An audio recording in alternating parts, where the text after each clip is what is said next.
Venezuela's Comptroller General has barred opposition lawmaker Juan Guaidó from holding public office for 15 years. Speaking on public television, Elvis Amoroso said Guaidó had usurped public office and that the Oversight Office was investigating serious irregularities in his personal finances. Article 139 of the Constitution refers to public office holders who are guilty of abuse of power or who violate the Constitution or break the law. And Assembly member Juan Guaidó has usurped public office and undertaken actions in concert with foreign governments that have done damage to the Venezuelan people and to public property, disturbing the public peace, democratic stability, and the constitutional order.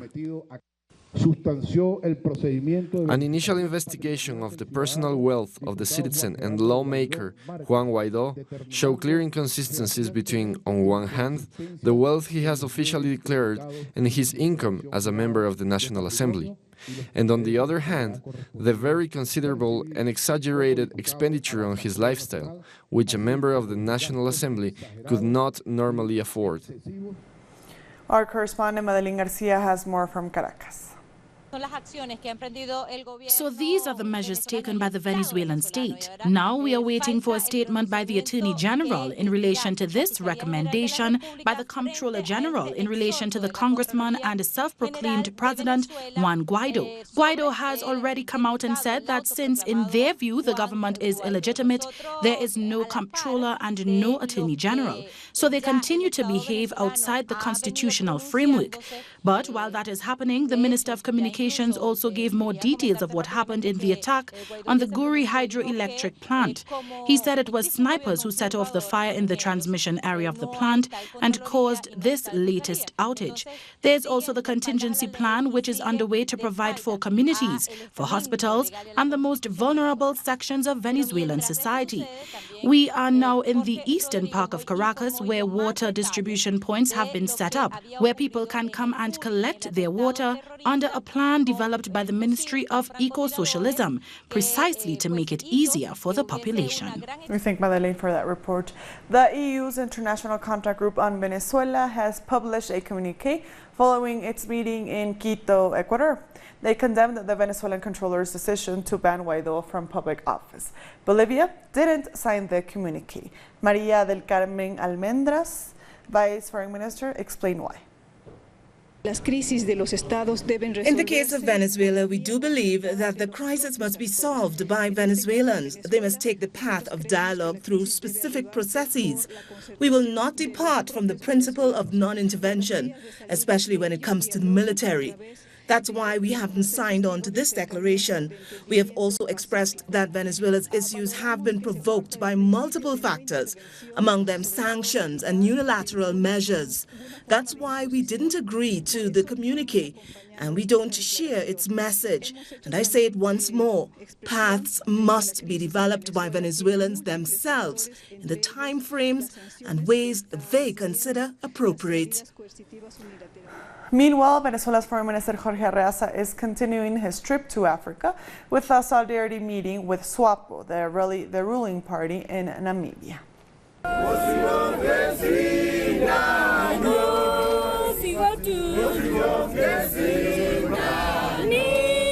Members of SWAPO greeted Arreaza with a song ahead of the meeting. On Wednesday, the Venezuelan foreign minister was in South Africa for a SADC conference on Western Sahara, where he met leaders from several African countries. In Namibia, he has met the president and several ministers to discuss cooperation.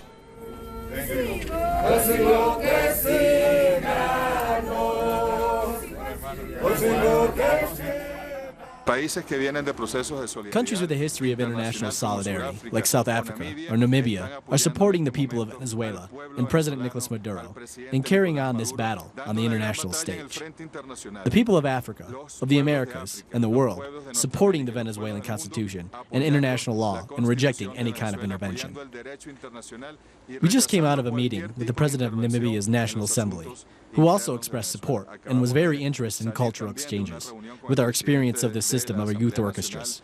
and also with the Namibian foreign minister, where we talked about the possibilities for cooperation in areas like agriculture, mining, education, and housing. Namibia has a housing deficit, and we have the experience of our great housing mission, so we can give the technical support to Namibia. Also in energy. So we are drawing up a plan with these countries in Africa, and also in the Middle East, as part of the Bolivarian diplomacy for peace. The supposed presence of Russian or Cuban troops in Venezuela is Washington's latest argument for tightening its blockade. The country is increasingly at the center of a geopolitical dispute. The arrival of 2 Russian military planes in Venezuela triggered a torrent of hysteria in the United States and from its allies in the OAS and Lima Group. We're looking very much at the troika of tyranny, including Cuba and Nicaragua, as well as Maduro. Part of the problem in Venezuela is the heavy Cuban presence, 20 to 25,000 Cuban security officials. In this administration, we're not afraid to use the phrase Monroe Doctrine. This is a country in our hemisphere. The political elite in the United States has never ceased to think that Latin America and the whole of the Americas belongs to them. If you look carefully, you will see that all administrations have conducted interventions in Latin America. They try to control the intelligence services, the military, the governments, and the economy, as well as their foreign policy. The only difference is that now they say it openly. China and Russia tell Washington that such bullying will no longer work. We will continue our friendly and mutual beneficial cooperation with Latin American countries. Latin America does not belong to any country. It is nobody's backyard. I would like to remind John Bolton, if you stop tormenting Venezuela with sanctions, and if international banks unblock Venezuela's billions of dollars, the Venezuelan people will be able to buy medicine and food without the generous aid of Washington. Since the 7th of March, Venezuela's electricity grid has suffered serious acts of sabotage. The victims know who they think is responsible. The opposition, with their lies and distortions, are trying to provoke an intervention here in Venezuela. They think the United States will come and help us, but in fact the only ones helping us are our allies like China and Russia. If we let that so-called humanitarian aid into the country, do you think we'll still be here? No, all this will be taken over by those U.S. leckers. In desperation, the Venezuelan right is begging for an invasion. I wouldn't rule it out, but nor do I think it's the most likely possibility, because Venezuela has powerful and sophisticated air defenses, as a result of its military agreements with Russia. The S-300 air defense system is one of the most modern there is. That agreement was signed in 2009, and the system was installed in 2013. An invasion isn't impossible, but it wouldn't be easy. The 8th summit of the Association of Caribbean States is taking place in Nicaragua as the ACS celebrates its 25th anniversary. The conference is set to end on Friday with the motto Uniting Efforts in the Caribbean to Face Climate Change. The 25 member states, 9 associate members, and 6 organizations all attended. Our correspondent in Managua, Maria Jose Diaz, has more. At the launch of the 24th meeting of the Council of Ministers, the Vice-Chancellor of Nicaragua addressed current issues facing Venezuela. He called on Caribbean countries to continue to adhere to the principles of non-intervention, and he criticized threats made by international countries to use force. The Vice-Chancellor said the Caribbean is a peaceful region, adding that the principles of the Universal Declaration of Human Rights, which includes peace and harmony among countries, are maintained.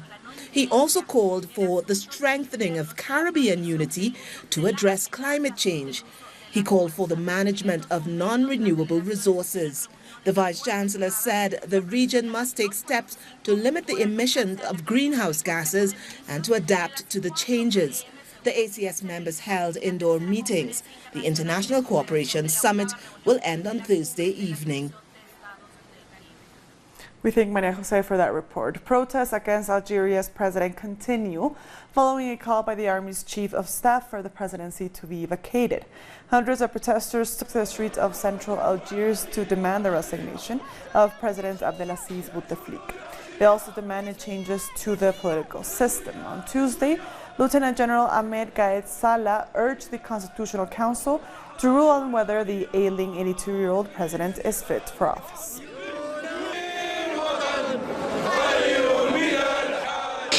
Constitutional power belongs to the people.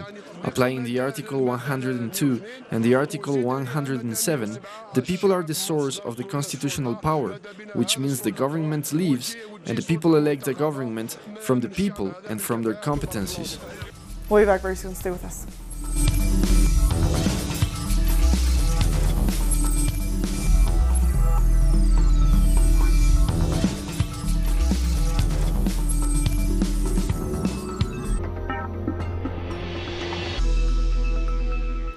Welcome back. There have been more demonstrations in Sao Paulo City Hall in Brazil as Mayor Bruno Covas refuses to meet with the Guarani people. Our correspondent in Sao Paulo, Ignacio Lemus, was at the protest and has the details. We are here in the City Hall of Sao Paulo. Guarani indigenous people from the Uruagua village near the city have prayed and danced outside since last night against the closure of indigenous health systems all over Brazil by Bolsonaro's government. Health services will now depend on municipalities, and they will lose resources that have been in the Constitution since 1988 and have been the responsibility of the federal government. Indigenous people have been demonstrating here in Sao Paulo and 6 other Brazilian states since yesterday. They have camped outside and are waiting for a conversation with Mayor Bruno Covas. However, no authority has been willing to reply to them. People that have lost not only access to health posts, and also doctors, nurses, and medicines since the program was closed. And the Cuban doctors were ordered out of the indigenous villages because of Bolsonaro's aggressions. And now also, the resources given to private companies that provided medicines have been cut. They've resisted for 500 years. They will continue to resist for years to come. And here they demonstrate, waiting for a dialogue with any Sao Paulo authority or from Bolsonaro's government, which continues to attack indigenous communities. We thank Nacho for that report. And also in Brazil, people are outraged over President Jair Bolsonaro's instruction to the armed forces to celebrate the anniversary of the 1964 coup, which unleashed 21 years of military rule. As a candidate for the presidency in 2017, Jair Bolsonaro praised the military dictatorship that saw hundreds of people killed. He said the main mistake of the dictatorship was to torture and not to kill. Sometime after this, he praised the chief torturer of the regime, and now he has asked the armed forces to commemorate the start of the dictatorship on March 31st. Lamentável. This initiative pushed by the president is nothing but disastrous. It's openly neglecting and attacking the lives lost during the dictatorship. It's an affront to survivors. I feel such sorrow just remembering the atrocities done to the babies, when the military would pick up months-old babies and throw them against the wall or bash their heads in front of their parents to torture them. We cannot forget that it wasn't just a monster behind those crimes, just a criminal.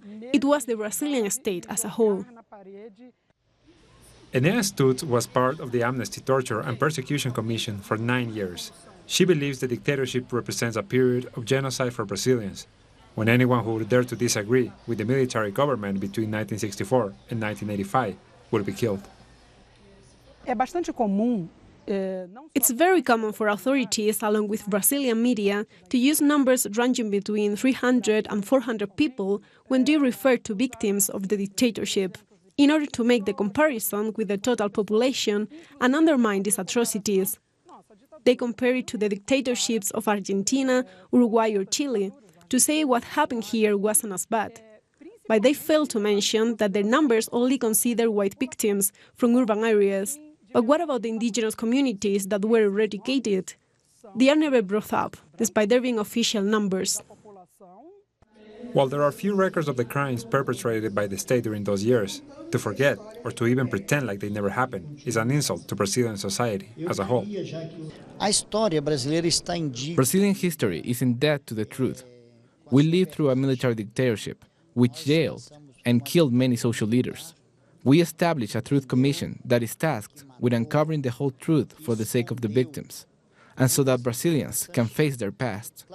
We will keep those memories alive.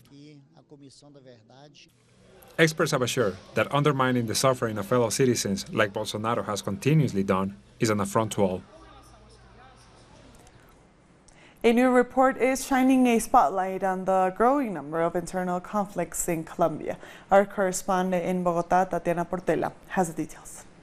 In Colombia, the Red Cross has presented a report with very alarming figures. Among other things, it says that from 2017 to 2018, more than 27,000 people have been displaced due to the armed groups in Colombia. The International Committee of the Red Cross says there are also a minimum of 5 internal conflicts in Colombia that are harming the rural population. The report also points to a 300% increase in the number of landmine victims in that country. And finally, the report reveals that in Colombia, on every 4th day, a person disappears. The authorities are calling on President Iván Duque to recognize that there is an internal conflict in Colombia. We thank Tatiana for that report. In Guatemala, relatives of the victims killed in a truck crash are mourning as their claim remains.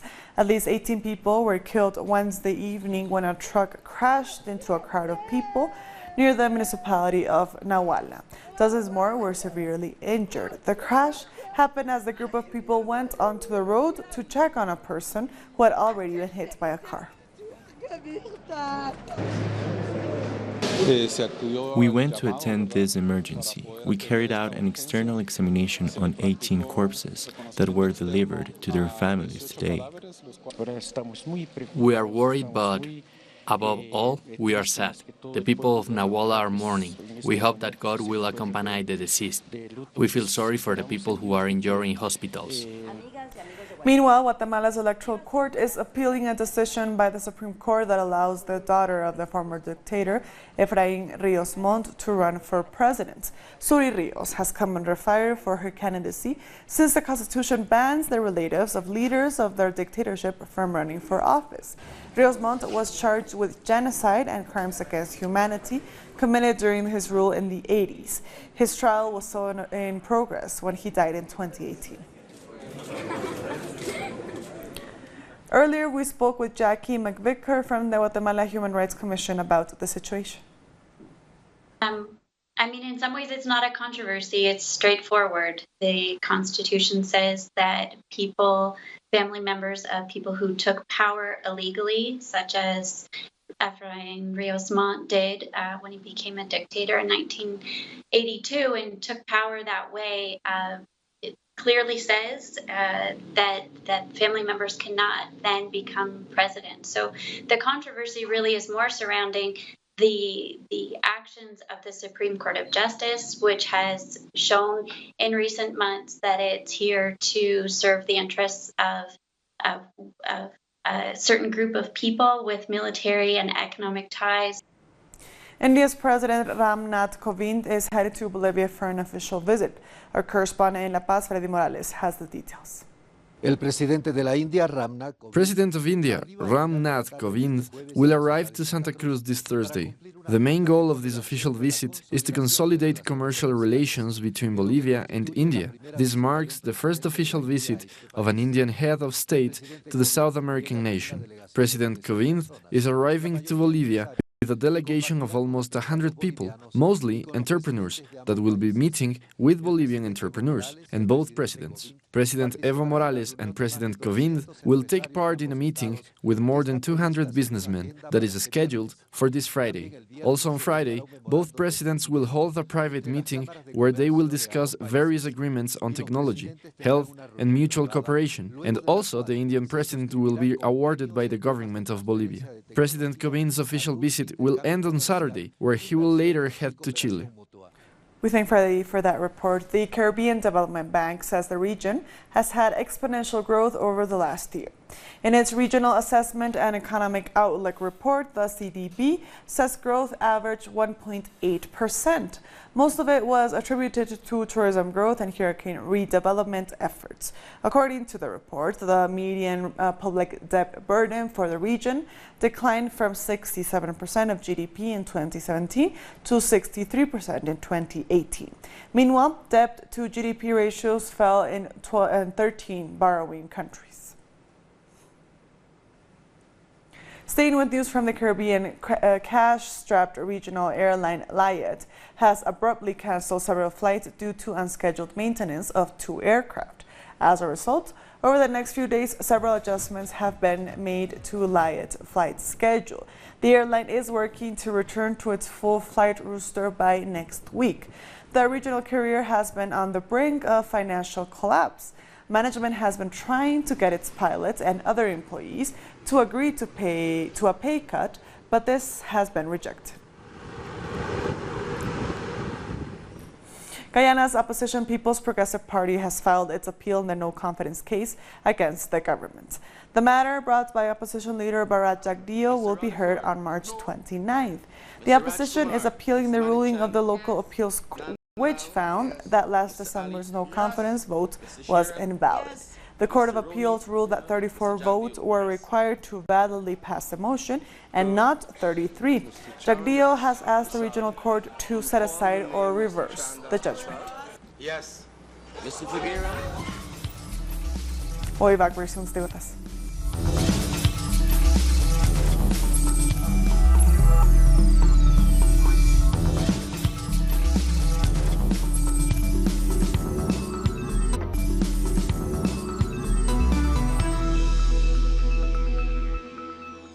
Welcome back. SADC countries have concluded a solidarity meeting on the freedom of Western Sahara, which was attended by other countries outside Africa, including Venezuela.